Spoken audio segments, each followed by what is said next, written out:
Et nous recevons, on a le bonheur et la joie de recevoir un athlète qui participait ce week-end à la Vertical Race, une course disputée dans les escaliers de la Tour Eiffel. Bonjour Laurent Vicente. Bonjour. Vous allez bien, pas trop fatigué? Non, non, pas du tout. On veut tout de suite un résultat. Ça a donné quoi?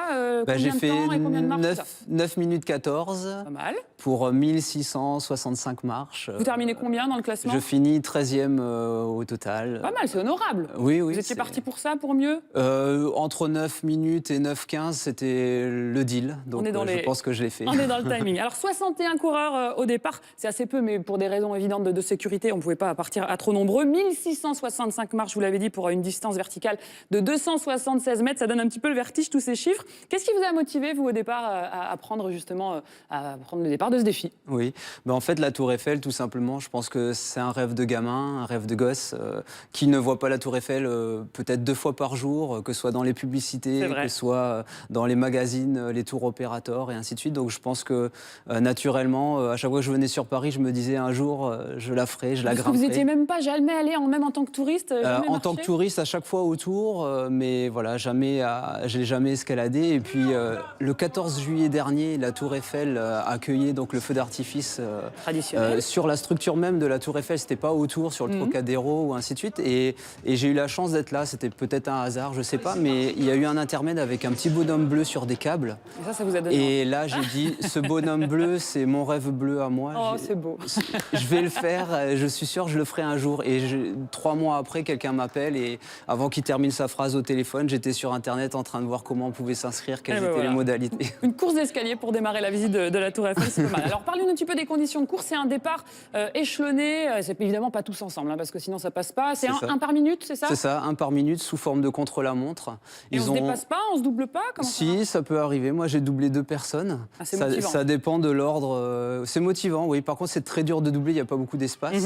Et ça peut couper le rythme, ça peut perturber un peu la fréquence de mouvement parce que c'est très, très technique quand même. Alors justement, quelle tactique effort. on adopte? Est-ce qu'on accélère de tout le temps? On est en endurance? Est-ce qu'il y a des moments de marche un peu? Je ne sais pas, comment ça marche? C'est un effort intense dès le départ. C'est-à-dire que l'environnement vous impose dès le départ une contrainte maximale de monter à 20% de moyenne avec des escaliers à une hauteur de 16 cm. Donc, bien calculé, les escaliers. C'est ça. C'est-à-dire qu'en dessous de 17 cm, on peut les monter 2 par 2.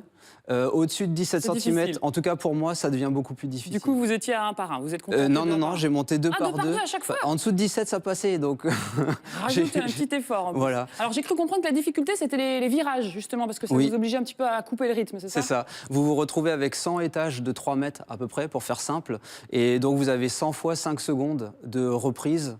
Donc vous imaginez un peu l'endurance de force que ça demande à chaque fois, repartir de zéro pour remonter à 100% d'effort dans chaque étage. C'est un effort très particulier. Et puis là où on doit se sentir privilégié, c'est que vous aviez eu accès au 3e étage en escalier. Normalement, c'est interdit au public, ce 3e étage. Et puis par rapport aux autres courses d'escalier, on n'est pas en milieu fermé, on n'est pas dans des cages d'escalier. Il y a la vue, il y a le vent. C'est incroyable. Est-ce qu'on a le temps de profiter un peu du paysage ou En tout cas, j'ai plutôt profité du cadeau que c'était que de pouvoir aller jusqu'en haut, faire un effort comme ça aussi intense jusqu'au bout. On n'en trouve pas ailleurs en France. On peut trouver des tours partout, mais pas aussi haute. Sensation de vertige un peu, pas du tout? Et voilà, après on se retrouve au 3e étage avec de plus en plus de vent. Et le vent commence à nous ouvrir. En plus, on cherche de l'air parce qu'on commence à asphyxier par l'effort. La pollution, c'était oui, apparemment, on m'a dit qu'il y avait un pic de pollution. Moi, je suis pas assez connaisseur à la matière pour savoir à quel point ça m'a affecté ou non. Mais c'est vrai que le vent rajoute à la sensation de vertige que l'on peut avoir si on perd la concentration. Parce qu'on a envie de s'évader. En fait, l'effort est tellement dur, tellement oppressant que la moindre tentation d'évasion, elle est là. Et c'est vrai que sur la Tour Eiffel, se retrouver avec voilà, se retrouver avec les lumières, les paillettes de partout, c'est vrai que c'est impressionnant. Et puis il y avait du public, je crois, pour vous encourager, au moins jusqu'au 2e étage. C'est ça, ouvert au public jusqu'au 2e étage, comme tous les touristes peuvent le faire en escalier. En termes d'effort, elle se fait où la sensation, les différences, je veux dire, par rapport à une course classique, c'est pas les mêmes muscles, c'est pas Oui, on a une première barrière physiologique à 1 minute 10 et à partir de 3 minutes, ça sort de tout ce qu'on peut rencontrer en dehors de la Tour Eiffel. C'est des efforts qu'on peut pas travailler énormément, c'est-à-dire toutes les 5 secondes. Comment on se prépare? Il va y avoir un entraînement particulier. Il faut trouver le même escalier, les mêmes virages, c'est compliqué. Bon, tous les escaliers, toutes les cages d'escalier font que ça tourne, donc il n'y a pas de problème. Après, la Tour Eiffel, 1er étage, on tourne à droite, 2e étage, on tourne à gauche, 3e étage, on tourne à droite. Voilà. Il y a des pièges. C'est ça, il y a des petits pièges. Moi, je suis allé à Font-Romeu. J'ai la chance de vivre sur Montpellier, j'ai la chance d'avoir Font-Romeu dans la même région. Et donc j'ai pu m'entraîner en altitude et dans une tour au Centre national d'entraînement d'altitude. Il y a une tour de 19 étages. Donc c'est déjà ça. C'est quand même pas mal. Et on s'aide un petit peu de la main avec les rampes. Oui, exactement, c'est le but. C'est qu'on ait des bipèdes, mais l'option quadripède est autorisée, en tout cas sur la Tour Eiffel. Alors c'est pas n'importe quel touriste, j'ai envie de dire, qui pouvait prendre le départ. Il y avait vraiment des règles très strictes. Je crois qu'il fallait avoir terminé le marathon en moins de 3 heures, en gros, pour pouvoir prendre le départ. Moins de 2h30. Mais bon, le marathon n'est pas la meilleure règle. Il y avait des trailers, il y avait des montagnards, il y avait des kilomètres verticales, il y avait des spécialistes de l'escalier. Donc c'était quand même des gens triés sur le volet, des athlètes triés sur le volet, en dehors de 20 personnes qui ont été tirées au sort. Mais 20 personnes qui avaient des bons résultats quand même. Voilà, exactement. Et c'est un comité d'experts, je ne les connais pas, que l'organisation de course a appelé. A réuni pour pouvoir élire ces athlètes. Alors il existe un circuit mondial, je ne savais pas, de course verticale avec 8 épreuves, de Hong Kong à New York en passant par la Tour de la Défense à Paris. Ça vous branche ça pour la suite, maintenant que vous êtes échauffé sur la Tour Eiffel? J'ai déjà été invité pour Bali. Pas mal. Je ne sais pas si j'irai cette année parce que j'ai beaucoup d'objectifs encore cette année, je n'avais pas encore prévu le tour opérateur des escaliers mondiaux. State Building aussi qui est très exactement, connu pour ça, Shanghai, Doha. C'est vrai que c'est réputé, prestigieux. Je pense qu'à partir de l'année prochaine, je m'y mettrai un peu plus. Alors il y en a un qui s'est prêté au jeu, c'est le pilote de Formule 1 Nico Rosberg qui est en Malaisie pour préparer le Grand Prix du week-end. Il en a profité pour escalader les tours jumelles Petronas de Kuala Lumpur. Ça vous dit quelque chose? Pas de course, comme vous, Vincent. Alors c'est pas tout à fait les mêmes chiffres. 2170 marches, c'est plus que la Tour Eiffel. 19 minutes. Moi, je suis assez quand même étonnée. C'est quand même un bon chiffre, 19 minutes. C'est pas un athlète, enfin, c'est un sportif, c'est un pilote, mais je veux dire, c'est pas un marathonien, c'est pas un trailer comme vous. 19 minutes, c'est quand même pas mal, non? C'est bien, c'est bien. Vous en avez mis 9 pour faire 1600 marches. Oui, je pense qu'à notre niveau, on serait à 10 minutes 30 à peu près pour ce genre d'effort. Donc, on est bien attaqué. Voilà, oui, j'aurais mis 10 minutes de moins, moi. Voilà, c'est bien. Mais s'il veut un préparateur physique pour pouvoir améliorer son cardio, je suis quand même là pour l'aider à gagner 3-4 minutes. Je pense que ça pourrait se faire assez facilement pour lui. Très bien, mais on lui passera le message à Nico Rosberg. La prochaine compétition pour vous, là, qui arrive, on en laisse un petit peu de côté les courses d'escalier, peut-être? Oui, c'est ça. Moi, je prépare les championnats du monde longue distance en Suisse pour le marathon de Zermatt le 4 juillet. Très bien. Donc j'ai encore le temps. Je repars sur Font-Romeu 5 semaines, me préparer. Et après, je commence la Coupe de France de montagne, la Coupe de France de trail, la Coupe du monde de montagne, les championnats du monde de montagne. Voilà, c'est vrai que ça. C'est pour ça que les tours, pour le moment, c'est pas encore d'actualité. D'accord. Bon, on espère que ça vous aura servi de bon échauffement. En tout cas, restez avec nous, Laurent Vicente. On reste bien sûr toujours sur l'équipe 21. On va passer à notre chronique fan de sport avec notre photographe Mamedy Doukara qui va nous rejoindre. Et on va parler de photos de la Vertical Race.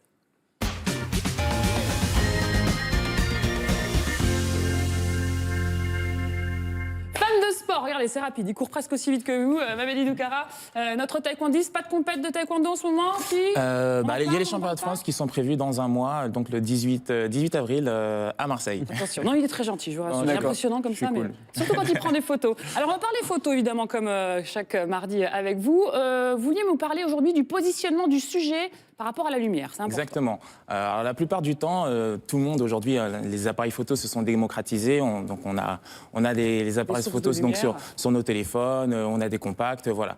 Mais j'ai remarqué que pas mal de personnes en fait prenaient des photos sans forcément prendre connaissance de où était la lumière. Donc voilà, il faut quand même prendre connaissance de cette information qui est... Pour pas être à contre-jour, par exemple. Voilà, exactement. Parce que sinon, on tombe dans le piège du contre-jour. Maintenant, ce qu'il faut savoir, c'est que le contre-jour, c'est pas forcément une erreur, si c'est maîtrisé. Donc j'ai pris des photos de ce week-end concernant la Vertical Race. Alors, ce ne sont pas vos photos, mais vous les avez sélectionnées. Exactement. On n'a pas choisi. Non, désolé. Donc c'est une photo d'Anthony Chaumontel. Donc sur ce premier exemple, on a un sujet qui n'est pas forcément éclairé. Mais par contre, on a des lumières qui viennent en contre-jour. Sur la photo suivante, vous allez voir.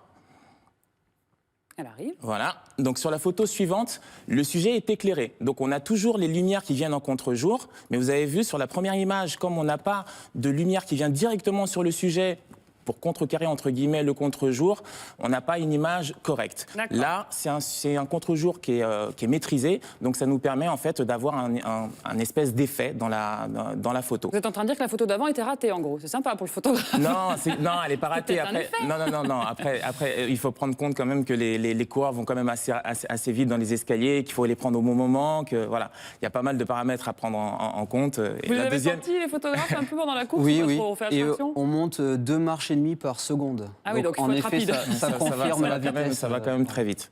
On change d'univers? Donc on change d'univers. Là, on va au tournoi Destination. À Twickenham ce week-end. Exactement. Donc une photo de Pierre Lahalle. Donc voilà. Donc là, j'ai pris cet exemple. Non mais pourquoi vous prenez une photo des Anglais aussi? Moi je suis pas d'accord. Ils nous ont déjà battus, ça suffit.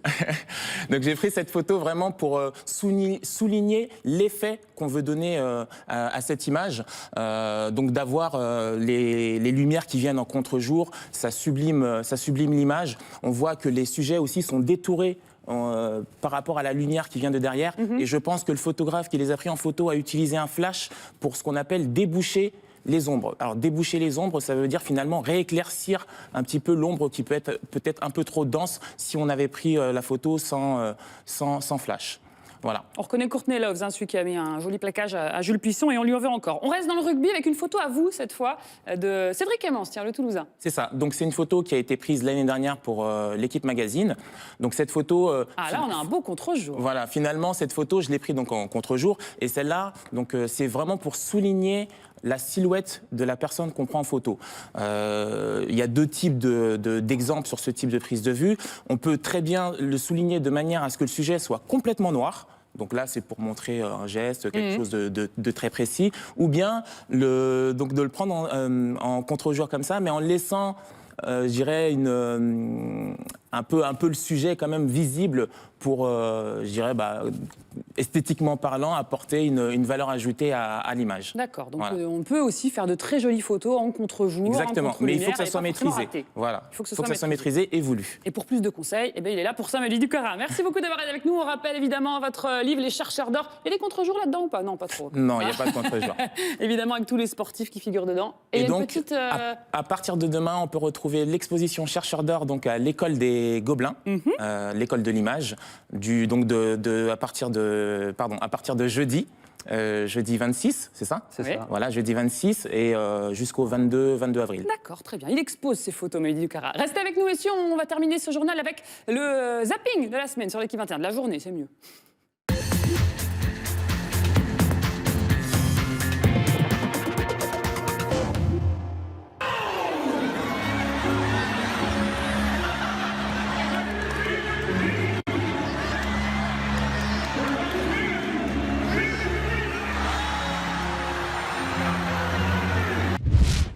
Je vais offrir à Dave Apadou les toutes dernières chaussures de Tony Parker. Oh, la chance. Voilà, je sais que ça vous fait plaisir. Vous pourrez mettre 2 paires de chaussettes parce que c'est du 46. Et elles sont pas dédicacées du tout, en revanche. Suite à une mésentente, ils se sont violemment télescopés. Beaucoup trop d'émotions pour Cooper, qui en a vomi de déception. Des images qui font peine à voir, mais comme on disait à l'époque du petit coin, mieux vaut que ce soit dehors que dedans.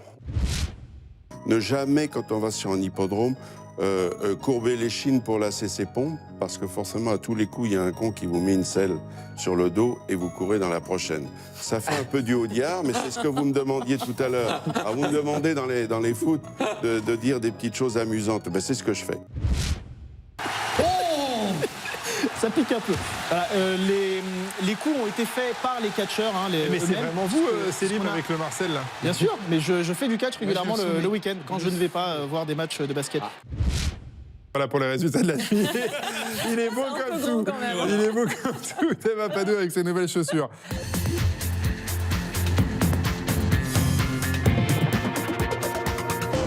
On s'amuse tous les jours sur le plateau de l'équipe 21 et on était ravis d'accueillir une nouvelle fois nos invités. Laurent Vicenne qui a donc fait partie des athlètes de la Vertical Race, la Tour Eiffel. Quand même sympa comme course. À faire, Mamedi quand même, Mamedi Ducara, photographe. À tester, mais dans la précarrière. Ah bon d'accord, pourquoi pas. Oui, en ce moment il a quand même des compétitions de taekwondo à préparer. On était ravis de vous recevoir. On vous souhaite bonne chance pour vos prochaines aventures. Et puis moi j'ai un rendez-vous à vous donner absolument ce soir. Il y a Martin Fourcade, évidemment, le grand athlète. C'est un chercheur d'or, Martin Fourcade? Oui. Évidemment.